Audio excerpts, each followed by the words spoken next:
Muito bem, estamos de volta aqui com a doutora Aline Scarlatelli, neurologista, especialista na área. Estamos falando sobre epilepsia, esse assunto que requer muita atenção por parte da família, do próprio portador desta enfermidade, para que se trate corretamente. Isso é muito importante, fazer o diagnóstico, né, doutora Aline?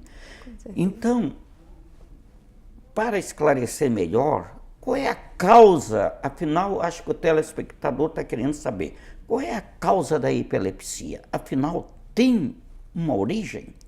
Assim, existem diversas causas. Então, a gente sabe que tem as epilepsias que são de origem genéticas, né, que são crianças, geralmente são epilepsias que já começam a manifestação muito precocemente, algumas delas bastante graves, né, do ponto de vista de evolução. Existem as causas traumáticas, por exemplo, às vezes traumatismos cranianos, pós-cirurgias. Existem as causas infecciosas. Aqui na região a gente vê a neurocicercose, que é aquele verme do porco, né, pode ser a causa. E existem pacientes que a gente não descobre a causa. Acredita-se que nesses pacientes, né, que é uma epilepsia de causa indeterminada, que nesses casos, na verdade, é por uma deficiência da própria medicina mesmo. Então, a gente não tem recurso suficiente de conseguir fazer um estudo para descobrir essa causa. Mas é multifatorial, sabe? Existem diversas causas para epilepsia e isso depende muito da idade de início, das doenças associadas, das condições do paciente e do tipo de crise. Cada causa, né, cada tipo que a gente chama das síndromes epiléticas, a gente tem uma manifestação clínica. Por isso que o olhar de um especialista é importante, né? Às vezes o paciente tem 2, 3 tipos de crise e isso é compatível com uma síndrome epilética. Quer dizer, não é só a epilepsia com a manifestação, e vem outras coisas juntos. A origem da epilepsia pode estar ligada a algum trauma?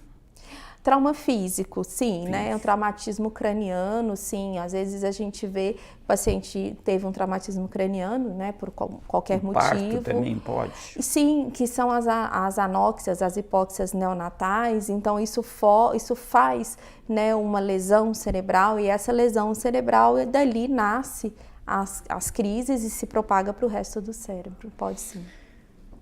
Assim, os principais sintomas e sinais que nós podemos ver muitas vezes num paciente que pode ser portador de epilepsia. O que eu acho que ninguém tem dúvida é quando a pessoa está ali caindo na sua frente e se debatendo e virando os olhos. Eu acho que aí, diante de uma situação dessa, todo mundo pensa que o paciente tem convulsão, que tem epilepsia. A gente tem que pensar naquelas manifestações que não são tão clássicas. Sim. Como eu falei, pacientes que têm de repente um apagão. E aí a pessoa sai do ar, fica ali, né, tá de olhos abertos, tá parada, mas ela não tá com consciência do ambiente. Sim. Então geralmente esses quadros são quadros que demoram muito para serem diagnosticados, porque fica achando que a pessoa é voada, que a pessoa é distraída, que a pessoa, né, não saiu do ar. Mas esses episódios de desligamento, isso é muito importante. Outro quadro que também, que às vezes o paciente demora para fazer o diagnóstico, são as epilepsias noturnas. Existem síndromes epiléticas que se manifestam exclusivamente no período do sono. E aí, o que é interessante é que o paciente tem a queixa de que eu durmo mal, eu acordo a noite inteira, eu acordo dolorido. E aí, quando a gente vai ver, são crises que o paciente tem. Por isso que quando o paciente tem algum tipo de manifestação que é duvidosa, esses apagamentos, né, às vezes uma suspeita de crise noturna, tem que procurar um especialista. A visão do especialista é diferente mesmo diante desses quadros. Muito importante, né, definir isso, a ausência, né, muitas vezes. Sim. Vou aproveitar a tua presença também. Existe algum tipo de epilepsia que pode se manifestar por algum distúrbio digestivo, gástrico? Então, de vômito, de coisa. uma das epilepsias mais comuns, um dos tipos de epilepsia mais comum no adulto, é uma epilepsia que a gente chama de epilepsia de lobo temporal. Tá? E a epilepsia de lobo temporal, o foco inicial é ali na região temporal, principalmente na região mesial, ali no meio do lobo temporal, onde fica muito próximo à amígdala cerebral. Além da amígdala, que está envolvido muito na sensação de medo, essa área da região temporal é uma área que, quando o paciente começa a ter a crise, a sensação que ele tem é um enjoo muito forte. Então, o paciente tem uma sensação de uma náusea, de um enjoo, de uma sensação de algo que está subindo. Vai sufocando. Que vai sufocando, e aí logo depois ele tem uma crise, que a maioria das vezes é uma crise que a gente chama de, antigamente chamava-se parcial complexa, depois passou para crise descognitiva, agora chama crise focal com comprometimento da consciência, que é o paciente, ele fica aéreo. Ele começa com automatismos, ele começa a mastigar, ele começa a mexer com as mãos e você tem tenta uma idade falar. Prevalente? Não. Então, a história da epilepsia de lobo temporal, principalmente por a causa, seria uma esclerose nessa região de lobo temporal, ainda não sabe direito a causa, mas a história em geral se repete. É um paciente que, às vezes, na primeira infância, teve uma crise febril, não explicada, ou bateu a cabeça, ou a maioria das vezes a gente não encontra nada na primeira infância. E aí, na idade adulta, ele começa a manifestar com essas crises que são crises descognitivas, são crises sutis. É crise que o paciente, de repente, está conversando, ele para, começa a mexer com as mãos, começa a mastigar, começa a ficar meio aéreo, e isso dura pouco tempo, a pessoa fala, fulano, acorda, e aí depois a pessoa volta. Então esse é o principal tipo de crise, na epilepsia de lobo temporal, os pacientes, esse tipo de crise, os pacientes falam, antes eu sinto um aviso, que é essa coisa ruim que vai subindo, né, essa sensação ruim. Então quer dizer, não que venha do estômago, mas é a área do cérebro responsável por elaborar essa sensação, ela ali que começa a crise. Por isso que o paciente tem uma sintomatologia de estômago, sem ser a causa estar no estômago, a causa continua no cérebro mesmo.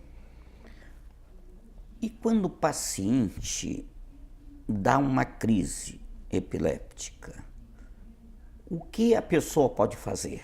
Nossa, numa circunstância dessa? Acho que talvez essa seja uma das perguntas principais do programa.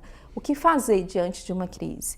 A primeira coisa é proteger a pessoa para ela não se machucar, porque, como eu já disse, ela cai de qualquer jeito, cai em cima de qualquer coisa. Então, presenciou uma crise, proteja a pessoa de se machucar. Se puder, colocar mesmo no chão, em cima de um tapete, de lado. Por quê? Há produção aumentada de saliva durante a crise, então a pessoa pode dar a sensação de estar se afogando, né, na própria saliva. Então, colocando o paciente de lado, essa saliva ela tende a sair e o paciente não aspirar. Uma coisa que é essencial, não puxar a língua do paciente, não tentar forçar a abrir a boca dele e puxar a língua. Ninguém engole a língua, né? Exatamente, eu falo isso todas as vezes, ninguém engole a língua. Isso. Mas ele fica, porque é comum às vezes o paciente fazer, parecer que está se afogando. Isso aí é por contratura da musculatura, dessa musculatura dessa região do pescoço. Então essa sensação, parece que a pessoa está engolindo a língua, na verdade é um espasmo dessa musculatura. E você pode ter duas consequências de você abrir a boca do paciente para desenrolar a língua. Primeiro, você fazer uma lesão da mandíbula do paciente, que é extremamente doloroso, né? Você descarrilha, né? Você desloca a mandíbula. E outra que isso eu já presenciei, acompanhantes que quase perderam o dedo, porque a mandíbula é um dos músculos mais fortes que a gente tem no corpo. No momento de uma crise, eles estão extremamente contraídos, tá? E aí o paciente pode realmente, a pessoa que está fazendo o socorro pode realmente perder o dedo diante de uma mordida. Então, assim, coloca de lado. Em geral, essas crises não são prolongadas, elas duram menos do que 5 minutos, tá? Se durar mais do que 5 minutos, realmente tem que chamar o serviço médico de urgência, né? Ou chamar o SAMU. Mas, em geral, é só cuidar para o paciente não se movimentar, não se machucar. Eu vou fazer um breve intervalo e já voltamos já continuando sobre esse assunto, que eu acho muito importante, essa crise que dá e o que a gente pode fazer.